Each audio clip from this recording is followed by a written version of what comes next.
On your website, you say that this exhibition features narrative paintings that depict a world where robots fight giant squids and exterminate countless enemies with powerful laser beams. What I'd like to know is, what's the genesis behind this imaginative work of art? Well, it kind of grew, John, from like simple concept, and my earlier work was more about like robot portraiture, and then my camera, if you will, was zoomed in tighter on the robots, and then I gradually zoomed out, and with this show, which gave me the opportunity to paint much larger, I was able to include all the different characters or different scenes, and so you get to see the full picture. Now, would you say this is a good versus evil story, or did you simply want to create a battle between two creatures? Yeah, I think it's more about just a conflict, and sometimes I find that in my work that it's like man versus nature or synthetic versus natural kind of comes up, but that could be just because I work with a synthetic figure of like robots, and then you work with anything else in nature, and you get the original conflict. But I don't think there's really evil. I think it's just one thing pitted against another. Why are the robots angry?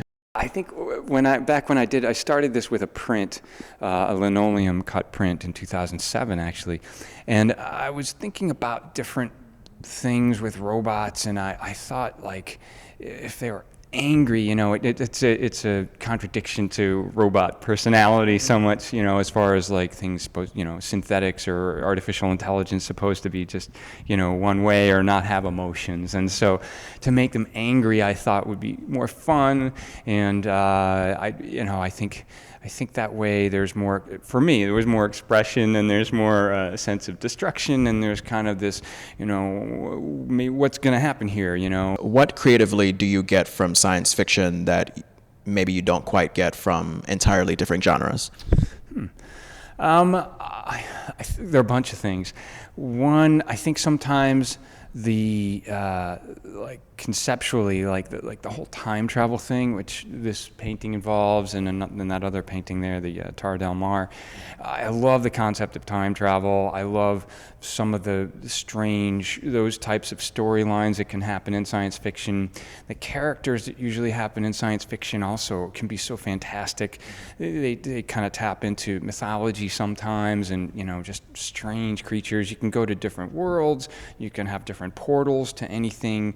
I'm also actually really drawn to visual phenomenon, if you will. I got really into hot rod flames years ago, and I used to paint them and draw them on everything. And then so with the robot thing now, we get like the laser beams and things like that, and different like disintegration rays and things that are so much fun to just conceptualize and draw for me, and there's an element of animation there too, which I really like. It's like they're vibrating or pulsating and moving, and so for me, those are some of the elements of science fiction that I love, and I think that it's fun to tap into as well. Why the New Britain Museum of American Art? You mentioned, I believe on your website, that you came to an exhibition when you were 16, and it was a science fiction related exhibition. You were blown away. Tell me about that. I think it was like 1980, 81. It was amazing. It was fantasy and science fiction art.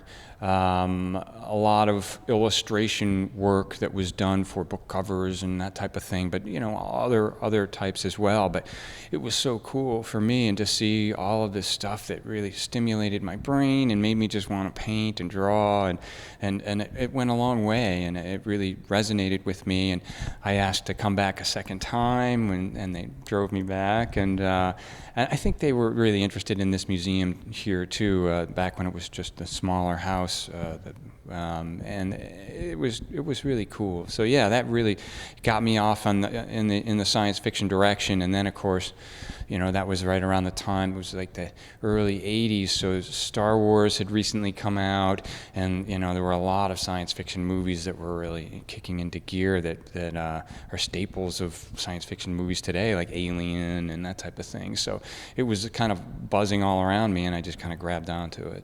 You're notable for hiding things in your paintings, and I just want to know if you can give me a hint of what you're hiding in these paintings.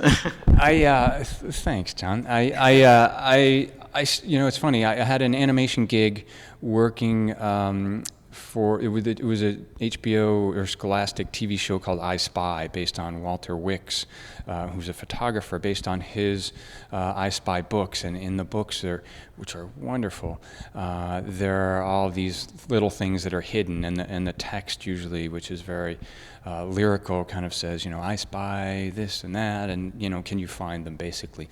And so when we were doing that, I think some of that rubbed off on me, and I started hiding little airplanes. I love to fly. I don't get to fly that often, but I love it. And so I started hiding little civilian aircraft in all my pieces since 2012, and then in other pieces like this one. Which has reference to time travel and time machines. There are 3 time machines from TV and film hidden in this one. It's fun. It's really fun to put things in like that, and hide them, or just, they're there. People just may not realize it. What's next for you? I think right now I'm working on some prints. I love making prints, and I'm psyched to get back into that. I also have another big painting like this on my wall that I want to finish. I was telling you on the way in that my studio, which is in our house, is very small, and I had to board up one of our windows in order to be able to paint this size. And so before I take that board down, I want to work on the other paintings. So I'll do some more painting and try and get some more shows and see where it takes me. I'm definitely going to do more angry robots. I had some thoughts on, I'm like mildly lactose intolerant, and I had some thoughts on doing some paintings with giant waves of cheese. But I don't know if those will mix in with the robots or not, but we'll see.